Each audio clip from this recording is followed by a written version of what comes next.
the living room, the voice clock sang. Tick-tock, 7 o'clock. Time to get up. Time to get up. 7 o'clock. As if it were afraid that nobody would. The morning house lay empty. The clock ticked on, repeating and repeating its sounds into the emptiness. 7-9, breakfast time. 7-9. In the kitchen, the breakfast stove gave a hissing sigh and ejected from its warm interior 8 pieces of perfectly brown toast, 8 eggs, sunny side up, 16 slices of bacon, 2 coffees, and 2 cool glasses of milk. Today is August 4th, 2026, said a second voice from the kitchen ceiling, in the city of Allendale, California. It repeated the date 3 times for memory's sake.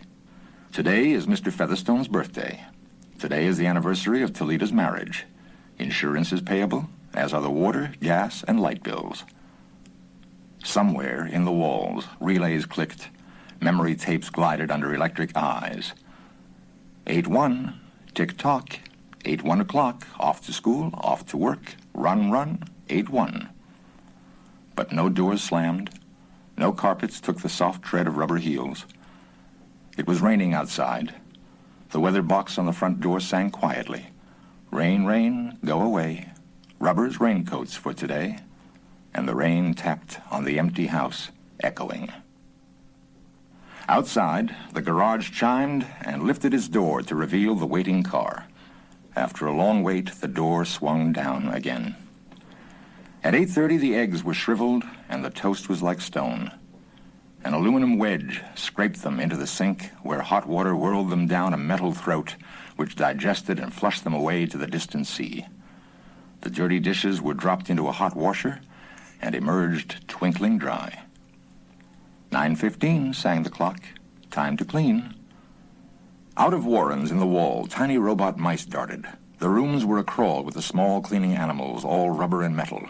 They thudded against chairs, whirling their mustached runners, kneading the rug nap, sucking gently at hidden dust. Then, like mysterious invaders, they popped into their burrows. Their pink electric eyes faded. The house was clean. 10 o'clock. The sun came out from behind the rain. The house stood alone in a city of rubble and ashes. This was the one house left standing. At night, the ruined city gave off a radioactive glow which could be seen for miles. 10:15. The garden sprinklers whirled up in golden founts, filling the soft morning air with scatterings of brightness. The water pelted window panes, running down the charred west side where the house had been burned evenly, free of its white paint. The entire west face of the house was black, save for 5 places. Here, the silhouette in paint of a man mowing a lawn. Here, as in a photograph, a woman bent to pick flowers. Still farther over, their images burned on wood in one titanic instant, a small boy, hands flung into the air. Higher up, the image of a thrown ball, and opposite him, a girl, hands raised to catch a ball which never came down. The 5 spots of paint, the man, the woman, the children, the ball, remained. The rest was a thin charcoal layer. The gentle sprinkler rain filled the garden with falling light. Until this day, how well the house had kept its peace. How carefully it had inquired, who goes there? What's the password? And getting no answer from lonely foxes and whining cats, it had shut up its windows and drawn shades in an old maidenly preoccupation with self-protection which bordered on a mechanical paranoia. It quivered at each sound, the house did. If a sparrow brushed a window, the shade snapped up. The bird, startled, flew off. No, not even a bird must touch the house. The house was an altar with 10,000 attendants, big, small, servicing, attending in choirs. But the gods had gone away, and the ritual of the religion continued senselessly, uselessly. 12 noon, dog whined, shivering on the front porch. The front door recognized the dog voice and opened. The dog, once huge and fleshy, but now gone to bone and covered with sores, moved in and through the house, tracking mud. Behind it whirred angry mice, angry at having to pick up mud, angry at inconvenience. For not a leaf fragment blew under the door, but what the wall panels flipped open and the copper scrap rats flashed swiftly out. The offending dust, hair, or paper seized in miniature steel jaws was raced back to the burrows. There, down tubes which fed into the cellar, it was dropped into the sighing vent of an incinerator which sat like evil Baal in a dark corner. The dog ran upstairs, hysterically yelping to each door, at last realizing, as the house realized, that only silence was here. It sniffed the air and scratched the kitchen door. Behind the door, the stove was making pancakes, which filled the house with a rich baked odor and the scent of maple syrup. The dog frothed at the mouth, lying at the door, sniffing, its eyes turned to fire. It ran wildly in circles, biting at its tail, spun in a frenzy, and died. It lay in the parlor for an hour. 2 o'clock, sang a voice. Delicately sensing decay at last, the regiments of mice hummed out as softly as blown gray leaves in an electrical wind. 2:15. The dog was gone. In the cellar, the incinerator glowed suddenly, and a whirl of sparks leaped up the chimney. 2:35. Bridge tables sprouted from patio walls. Playing cards fluttered onto pads in a shower of pips. Martinis manifested on an oaken bench with egg salad sandwiches. Music played. But the tables were silent and the cards untouched. At 4 o'clock, the tables folded like great butterflies back through the paneled walls. 4:30. The nursery walls glowed. Animals took shape. Yellow giraffes, blue lions, pink antelopes, lilac panthers cavorting in crystal substance. The walls were glass. They looked out upon color and fantasy. Hidden films clocked through well-oiled sprockets, and the walls lived. The nursery floor was woven to resemble a crisp cereal meadow. Over this ran aluminum roaches and iron crickets, and in the hot still air, butterflies of delicate red tissue wavered among the sharp aroma of animal spores.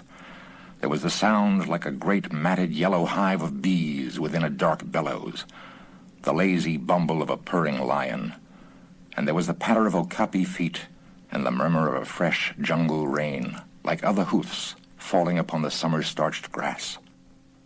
Now the walls dissolved into distances of parched weed, mile on mile, and warm, endless sky.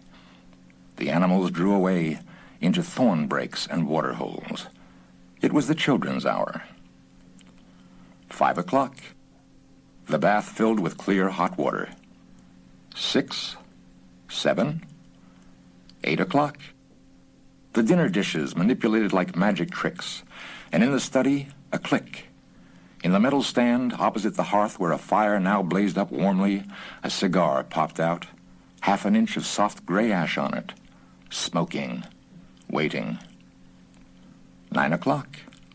The beds warmed their hidden circuits, for nights were cool here. 9:05. A voice spoke from the study ceiling. "Mrs. McClellan, which poem would you like this evening?" The house was silent. The voice said at last, "Since you express no preference, I shall select a poem at random." Quiet music rose to back the voice. "Sarah Teasdale, as I recall, your favorite." There will come soft rains and the smell of the ground, and swallows circling with their shimmering sound, and frogs in the pools singing at night, and wild plum trees in tremulous white. Robins will wear their feathery fire, whistling their whims on a low fence wire, and not one will know of the war, not one will care at last when it is done. Not one would mind, neither bird nor tree, if mankind perished utterly, and spring herself, when she woke at dawn, would scarcely know that we were gone. The fire burned on the stone hearth, and the cigar fell away into a mound of quiet ash on its tray. The empty chairs faced each other between the silent walls, and the music played. At 10 o'clock, the house began to die. The wind blew. A falling tree bough crashed through the kitchen window. Cleaning solvent, bottled, shattered over the stove.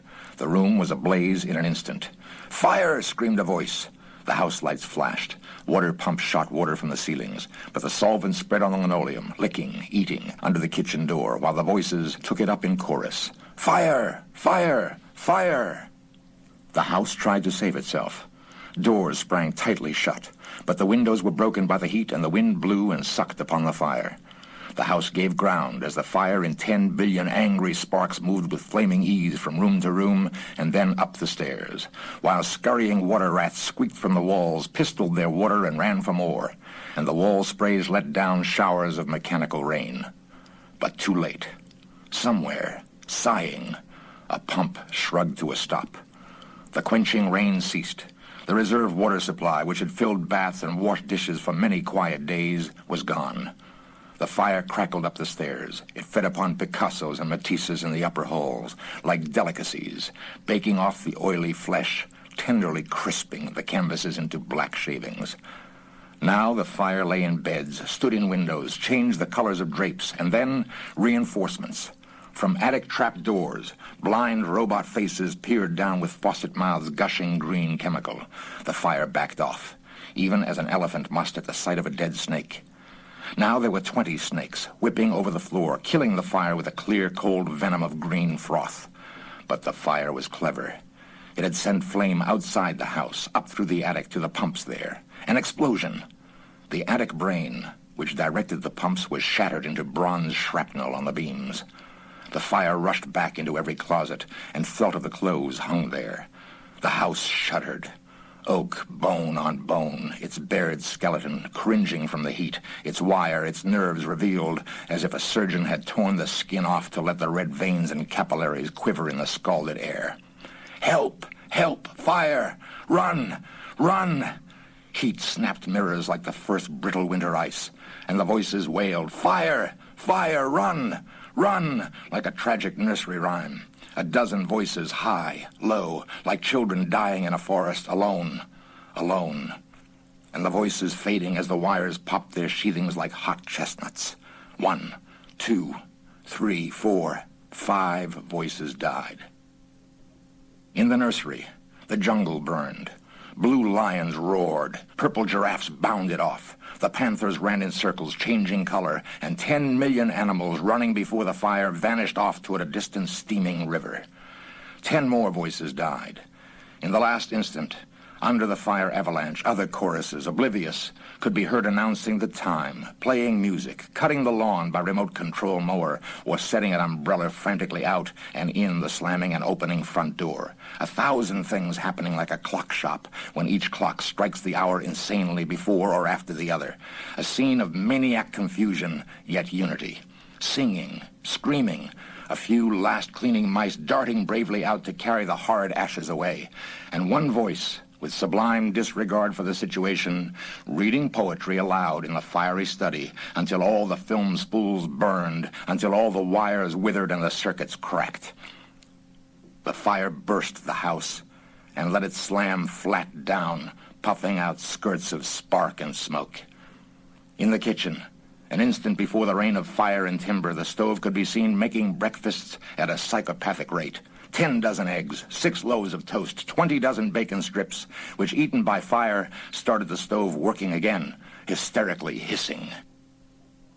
The crash. The attic smashing into kitchen and parlor, the parlor into cellar, cellar into sub-cellar, deep freeze, armchair, film tape, circuits, beds, and all like skeletons thrown in a cluttered mound deep under. Smoke and silence. A great quantity of smoke.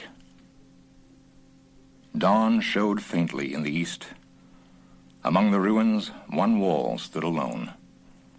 Within the wall, a last voice said, over and over, again and again, even as the sun rose to shine upon the heaped rubble and steam, Today is August 5th, 2026. Today is August 5th, 2026. Today is August 5th, 2026. Today is August 5th, 2026. Today